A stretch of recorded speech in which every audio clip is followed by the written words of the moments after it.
संस्थान केंद्र में आपका स्वागत है। आज मैं आपको रात्रि के प्रारंभ में जो कुछ घटित हुआ उसके बारे में मैं आपको बताऊंगा।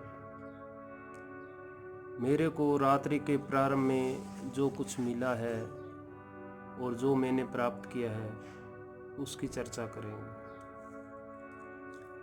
यह किसी समुदाय या किसी शास्त्र या किसी ग्रंथ से आधारित नहीं है। जो मैंने देखा भीतर जाकर और जो मुझे प्राप्त हुआ उसकी बात करेंगे। मैं बहुत ज़्यादा उस दुख की घड़ी को अनुभव करता हूँ जो मैंने अपने हृदय में दुख देखा है, और दुख के पीछे वह दृश्य छिपा था जो अंदर मैंने झांका, देखा, सो पाया।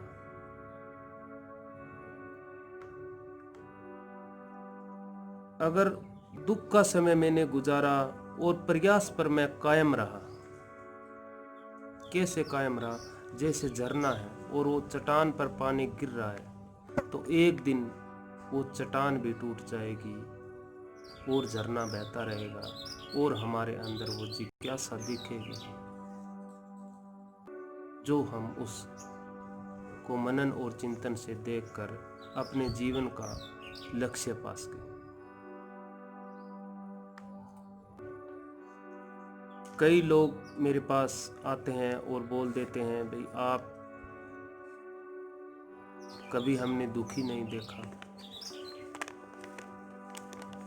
आप हर दुख की बातें बताते तो आप दुखी क्यों नहीं होते? तो उनको मैंने कहा, भी मेरा दुख है तभी मुझे दुख होगा, दूसरों के दुख बताने से मैं दुखी थोड़ी ना हूँ। खुद की अगर मेरी कोई समस्या हो तो मैं दुखी हूँ, दूसरों की समस्या मेरे को लाते हैं बताते हैं तो मैं क्यों दुखी हूँ? दूसरों के दुख से जो अनुभव होता है उसमें थोड़ा एक अलग कारण होता है, मेरे को थोड़ा दुख होता है, क्यों न वो अपनी स्थिति पर आ जाएं और उस चट्टान की तरह पिघल जाएं, अंदर जाके देखें ताकि ये भी सुखी हो जाए। ये तो मेरा दुख का कारण होता है। उनका दुख का कारण क्या होता है? सारा दिन काम करना, आपाधापी का काम करना, पैसे कमाना, हर चीज को ऐसे सोचना भी ये तो मेरे साथ ही जाएगी। इतना तो मनन वो करता ही नहीं, अपने सारा दिन यही करना, काम करना भी हमारे को कभी मरना थोड़ी है, हम जीव युगों युगों तक जिएंगे, ऐसे आपाधापी में लगे रहते हैं। काम, श्रम, प्रयास, धन, दौलत, देखो इसके बगैर काम नहीं चलता, लेकिन अति इसको नहीं करना चाहिए। इसमें अगर हम कमाई करें तो उसका मनन करें, चिंतन करें, अच्छे कार्य में लगाएं, अच्छा जीवन व्यतीत करें, अच्छे लोगों से मिलें, यही हमारा प्रयास है। इसकी अगर हम प्रयास करें तो कुछ मिल सकता है। तो इस एक कहानी पे एक आधारित बात है, ये उसकी बात करूंगा कहानी पर। अगर हम हर आदमी इसी जगह पे डटे हुए हैं, एक रेगिस्तान के अंदर अंधा आदमी और एक साधारण आदमी निकल पड़े, तो उनकी दोनों की एक दिन मित्रता हो गई, आपसे मिल गए। मिलने के बाद वो साथ साथ रहने लगे। सर्दी का महीना था, एक कमरे में इकट्ठे लेट गए वो, और उस अंधे आदमी को जल्दी सुबह उठ गया और वो साधारण जो आदमी था उससे बातें करने लगा, भाई उठो हम चलते हैं, हमारे को सुबह जल्दी निकलना है। तो उसने इधर उधर टटोला, देखा उसकी लाठी की जगह उसको एक सांप मिल गया, और वो सर्दी से सिकुड़ गया था, लाठी की तरह हो गया था। उसने जैसे प्राप्त किया और उस परमात्मा का धन्यवाद किया, उस भगवान का धन्यवाद किया, हे भगवान आज आपने इतनी बढ़िया लाठी दी है मेरे को, चिकनी लाठी है, कितनी सुंदर लाठी है। तो उस लाठी को उसने मारा और उस मित्र को उठाया, और मित्र ने देखा, अरे भाई ये क्या किया आपने तो सांप पकड़ रखा है। वो बोला नहीं, उसकी इसलिए मन में पैदा हो गई, यार पैदा हो गया, ईर्षा जाग उठी। उसने बोला आपको पता है आप मेरे अंधा होने का फ़ायदा उठा रहे हो। भगवान ने मेरे को ऐसी बढ़िया लाठी दी, आप सोच रहे हो भाई ये अंधा आदमी छोड़ देगा तो मैं ले लूँगा। उसने बार बार समझाने पर उसको ऐसे द्वेष पैदा हो गया, भी ये वो सोच रहा है भी ये छोड़ दे मैं पकड़ लूँ इसको, मेरे को बेवकूफ़ मत बनाओ, बोले आप और चलो। वो नहीं माना, अंधा आदमी इधर चल पड़ा, वो अपने रास्ते चल पड़ा। जैसे ही उसको धूप लगी सांप को और उसकी सुकड़न दूर हुई, उसके अंदर प्राण जगे सांप के अंदर, उसने उसको डस लिया। इसका मतलब आप समझ गए होगी, हर आदमी सांप पकड़े हुए है। हर आदमी उस सांप की भांति बैठा है। अगर हम उसको बताएं भाई ऐसे ऐसे ना करो तो वो हमारी नहीं मानेगा। वो सोचेगा भाई ये अपने को गलत बता रहा है, गलत गाइडेंस कर रहा है।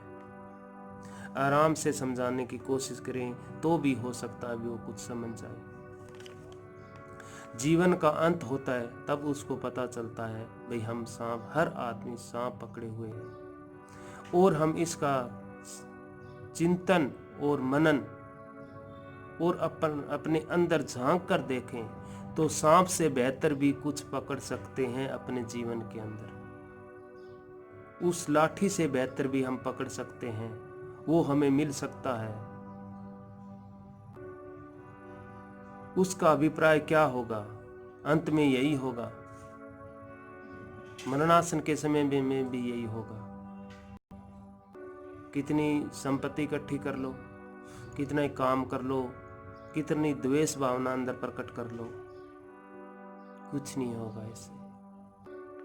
आप भी मेरी तरह सब दुखों का निवारण करके अगर हम उस सांप की जगह कोई अच्छी चीज पकड़ लें तो हमारा यह जीवन बहुत सुंदर जीवन व्यतीत होगा और उस परमात्मा को, आत्मा से मिलने का प्रयास भी होगा। अपने अंदर झांको, अपनी मालिकियत किसी और को मत दो। आप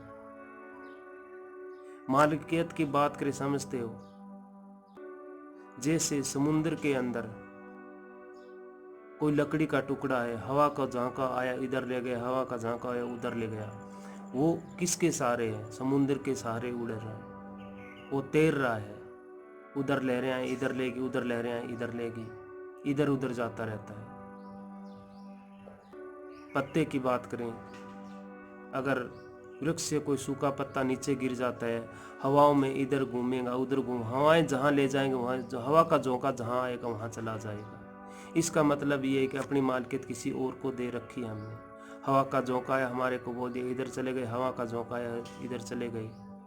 समुद्र में वो लकड़ी देखे, लकड़ी समुद्र की लहरें इधर गई तो इधर गई, इधर गई तो इधर गई।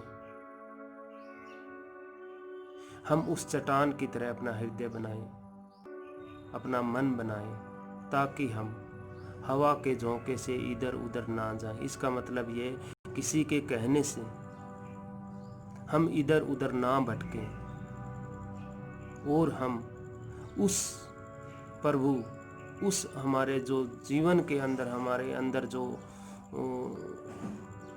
एक केंद्र बना हुआ है उस केंद्र को देखें, ताकि हमारे को खुद की मालिकियत अपने आप के अंदर पैदा रखें। हम बुद्ध भी बन सकते हैं, हम कृष्ण भी बन सकते हैं, हम महावीर भी बन सकते हैं। तो मेरा कहना का यही मतलब है, अपना मालिकियत किसी और को न दें।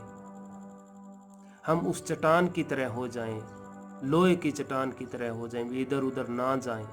एक शिथिर मन है हमारा, उसको शिथिरता दें, उस शिथिरता के केंद्र को देखें, अपने अंदर झांकें और अपना आधा घंटा या 20 मिनट मेडिटेशन करके अपने आप को, खुद को देखो, अपनी दिनचर्या देखो।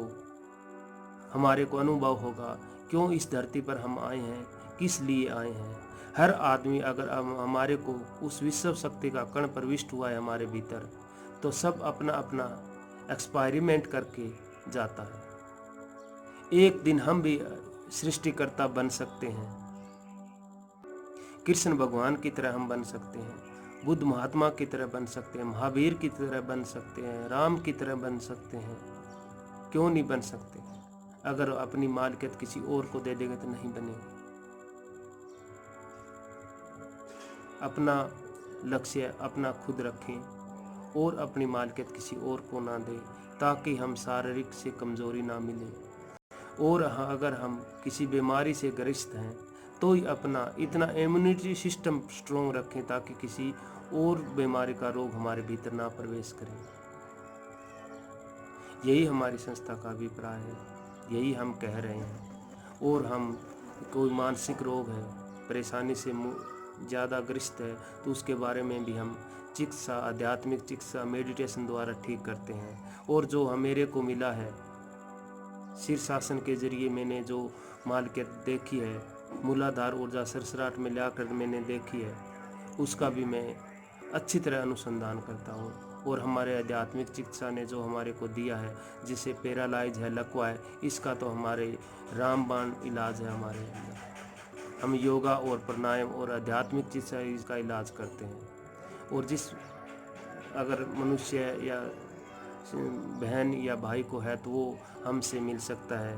हमारे संपर्क सूत्र नोट कर लें, 9416617429, ये हमारा संपर्क सूत्र है, तो हमसे मिल सकता है। अगर किसी प्रकार की परेशानी है तो उसका निवारण भी हो सकता है। धन्यवाद, नमस्कार।